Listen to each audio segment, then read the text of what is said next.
Humans sit at the top of the global food chain, but we didn't get there through raw physical power. We maxed out our evolutionary skill trees in intelligence and tool use, effectively using technology to separate ourselves from the harsh reality of the wild. But what happens if we strip away our mechanical advantages? If we remove the firearms, lock the doors, and test basic human biology and simple tools against an apex predator in a vacuum? For our simulation, we start with a peak-conditioned human subject, weighing 210 pounds and armed with a single tool, a heavy-duty tactical fire axe. The opponent is a fully grown polar bear. This animal weighs 1,500 pounds, standing 10 feet tall when it rears up on its hind legs. Its jaws alone generate 1,200 pounds per square inch of crushing force. That is easily enough pressure to snap a human femur in half. We are running this simulation to answer a very specific question. Can human tactics and a sharpened steel blade physically overcome nature's ultimate tank build? The AI generates our first set of parameters. We drop both subjects into a flat, open expanse of Arctic tundra. There is zero cover, which immediately favors the bear's physical statistics. At this distance, the locomotive gap is terrifying. Despite lugging 1,500 pounds, a polar bear can sprint across the ice at 25 miles per hour. The human subject braces for impact. As the bear lunges, the human steps in and swings the fire axe with maximum force, burying the steel blade directly into the animal's shoulder. This cross-section diagram shows exactly why the attack fails. A polar bear carries up to 4.5 inches of solid blubber. It acts like organic Teflon. The blade easily slices through the outer fur, but that dense wall of fat stops the steel dead before it ever reaches the vital organs. The attack is useless.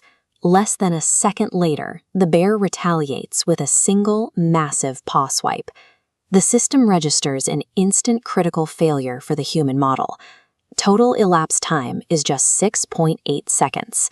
Without environmental advantages, a human cannot survive a direct physical clash with this predator. Let's adjust the parameters to heavily favor the human. We move the simulation out of the tundra and into an abandoned facility filled with tight corners and narrow concrete hallways. This environment completely neutralizes the bear's top speed. Bottlenecking the massive animal allows our human subject to leverage agility and set traps. The human baits the animal into a narrow corridor, drops from a higher vantage point, and executes the perfect tactical strike, driving the heady axe straight down into the back of the bear's skull. But here we hit the second major biological roadblock of the simulation: extreme bone density. This vector diagram maps the kinetic force of the axe strike. Even with a perfect swing, a human physically cannot generate enough energy to drive a wedge through the uniquely thick cranium of a polar bear. The force simply disperses across the skull. The blade bites into the bone, but it doesn't break through. The weapon becomes completely locked in the skull, instantly disarming our survivor. Even when human intelligence engineers a flawless strike, our bodies lack the raw kinetic output required to pierce the Ice King's heavy armor.